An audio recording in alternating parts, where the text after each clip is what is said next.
মানিমুনি বা ব্ৰাহ্মী এবিধ শ্ৰেষ্ঠ ৰসায়ন বুলি চৰক সংহিতাত উল্লেখ আছে। সদায় মানিমুনি খালে শাৰীৰিক আৰু মানসিক উৎকৰ্ষ সাধন হয়। শৰীৰ সুস্থ সবল কৰি যৌৱনকাল দীঘলীয়া কৰে বাবে বয়সৰ চাপ পৰাৰ পৰা ৰক্ষা কৰে। মানিমুনিৰ বোটানিকেল নাম চেণ্ট্ৰেলা এছিয়াটিকা, আয়ুৰ্বেদিক নাম ব্ৰাহ্মী আৰু মণ্ডুকপৰ্ণী। বৈদিক যুগৰ পৰা মানিমুনি আয়ুৰ্বেদিক ঔষধ হিচাপে ব্যৱহাৰ কৰি অহা হৈছে। মেলিক এচিড, এসকৰ্বিক এচিড, মেডিচিয়েটিক এচিড, ব্ৰাহ্মিনোচাইড, ভিটামিন বি আৰু বহুতো খনিজ পদাৰ্থ মানিমুনিত পোৱা যায়। হৃদপিণ্ড কাৰ্যক্ষমতা স্বাভাৱিক কৰি ৰাখে। টোপনি স্বাভাৱিক কৰি মানসিক উত্তেজনা নোহোৱা কৰে। ৰক্তচাপ নিয়ন্ত্ৰণ কৰে। সকলো প্ৰকাৰৰ আঘাত আৰু ঘাঁ উপশম কৰে। চৰ্মৰোগ প্ৰতিৰোধ কৰে। মস্তিষ্ক আৰু স্নায়ুমণ্ডলৰ মৰা কোষবোৰ আঁতৰাই নতুন কোষ পুনৰাই গঠন কৰে। শৰীৰৰ ৰোগ প্ৰতিৰোধ ক্ষমতা বৃদ্ধি কৰি নিৰোগী কৰি ৰাখিব পাৰে। মানিমুনি এবিধ শ্ৰেষ্ঠ ৰসায়ন। সদায় মানিমুনি খালে ৰোগমুক্ত হৈ দীৰ্ঘায়ুপ্ৰাপ্ত হয়। বয়স বিশেষকৈ ৩০ বছৰ বয়সৰ পিছত দৈনিকভাৱে ১ লাখ স্নায়ুকোষ ধ্বংস হয় অথবা মৰে। সেয়েহে স্নায়ৱিক দুৰ্বলতা আৰু স্মৃতিশক্তি কমিবলৈ ধৰে। মানিমুনিয়ে স্মৃতিশক্তি বঢ়াই, বুদ্ধিৰ বিকাশ কৰে, ভাল টোপনি আহে, মনৰ অস্থিৰতা আঁতৰ কৰে, মানসিক উৎকণ্ঠাৰ নাইকিয়া কৰে, অৱসাদ বিলুপ্ত কৰে। মৃগী ৰোগ, আক্ষেপ, কম্পবাত তথা বাৰ্ধক্যজনিত সকলো প্ৰকাৰ ৰোগ হোৱাত বাধা আৰোপ কৰে আৰু ৰোগত আক্ৰান্ত হ'লেও আৰোগ্য কৰে। অন্নদ্ৰৱশূল, পৰিণামশূল, অম্লপিত্তৰ, মুখৰ ঘাঁ, সংগ্ৰহণী, নাড়ীব্ৰণ আৰু অৰ্শৰোগ মানিমুনিয়ে ভাল কৰে। ছৰিয়াছিছ, ডাৰ্মাটাইটিছ, চিফিলিছৰ কাৰণে হোৱা চৰ্মৰোগত মানিমুনি উপকাৰী। ইয়াৰ ৰস খোৱাৰ উপৰিও চৰ্মৰোগ হোৱা স্থানত সানিব পাৰি।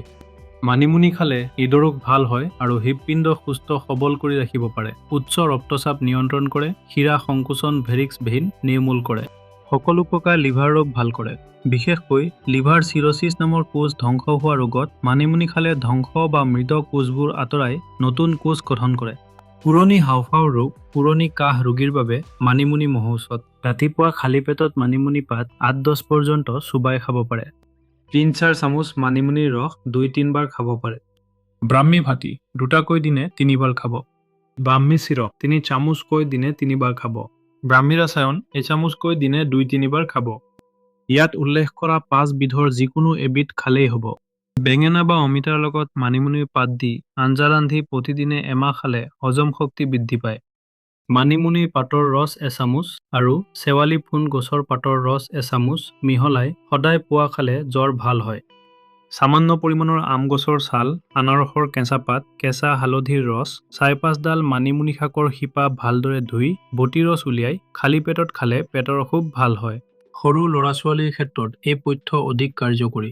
আধা লিটাৰ গাখীৰত ২৫-৫০ গ্ৰাম মিচিৰি আৰু ১৭৫ গ্ৰাম মানিমুনি পাতৰ ৰস মিহলাই প্ৰতিদিনে পুৱা এসপ্তাহলৈ খালে পেটৰ বেমাৰ ভাল হয়। সদায় পুৱা খালী পেটত ৪ চামুচ মানিমুনিৰ ৰস আৰু এচামুচ মৌ মিহলাই এষ্টাহ খালে তেজ পৰিষ্কাৰ হয়। যিবোৰ শিশুৱে কথা কওঁতে পলম কৰে বা অস্পষ্ট হয়, সেই ক্ষেত্ৰত এচামুচকৈ মানিমুনি পাতৰ ৰস গৰম কৰি ঠাণ্ডা হ'লে ২-২৫ টোপাল মৌ মিহলাই ঠাণ্ডা গাখীৰৰ সৈতে কিছুদিন খোৱালে সমস্যা দূৰ হয়। মানিমুনিৰ পাত বটি গৰম ভাতৰ লগত খালে পেটৰ বিষ ভাল হয়। সদায় পুৱা মানিমুনিৰ ৰস এচামুচ ৫-৬ টোপাল, হালধিৰ ৰসত সামান্য চেনি আৰু মৌ মিহলাই এমাহলৈ খালে যকৃতৰ সমস্যা ভাল হয়। নকলেও হ'ব যে মানিমুনি শাক যে এবিধ গুণশালী ঔষধি শাক তাক সকলোৱে জানে। ই শৰীৰৰ পৰিবৰ্ধক, বলকাৰক আৰু শ্বেতজনক, বায়ু আৰু ৰক্তৰ হৃদকাৰক। ইয়াৰ ৰসত অধিক পৰিমাণৰ মিঠা ৰস থাকে বাবে পৰিপাকতো মিঠা হয়। মানিমুনি শীতল, লঘু, চাৰক, কাহনাশক, মেঘাবৰ্ধক, আয়ুষ বৃদ্ধিকাৰক, ৰসায়ন, শৰ পৰিষ্কাৰক, পাশু, মেহ, ৰক্তপিত্ত, কুষ্ঠ আৰু বীজ তুষ্ণায়ক। ই স্মৃতিশক্তি বৰ্ধক, উদৰাময় আৰু অন্যান্য অন্তৰ্পীড়াতি বিশেষ উপকাৰী। মানিমুনি শাকৰ পাতৰ ৰস আমৰচৰ পৰিপাককাৰক। আমাচয়, পেট কামোৰণি, পেজ হাগনি, তাৰ লগত জ্বৰ আদি থাকিলে মানিমুনি শাকৰ পাতৰ ৰস আগত কোৱা মাত্ৰাই ২-৩ বাৰকৈ ব্যৱহাৰ কৰিলে সুন্দৰ ফল পোৱা যায়। পেটৰ কামোৰণিতো মানিমুনি শাকৰ পাত থেতেলিয়াই তলপেটত প্ৰলেপ ল'লে পেটৰ কামোৰণি গুচে। সৰু ল'ৰা-ছোৱালীৰ পেটৰ কামোৰ, জ্বৰ, তেজ হাগনি আদিতো মানিমুনি পাতৰ ৰস অতি উপকাৰী।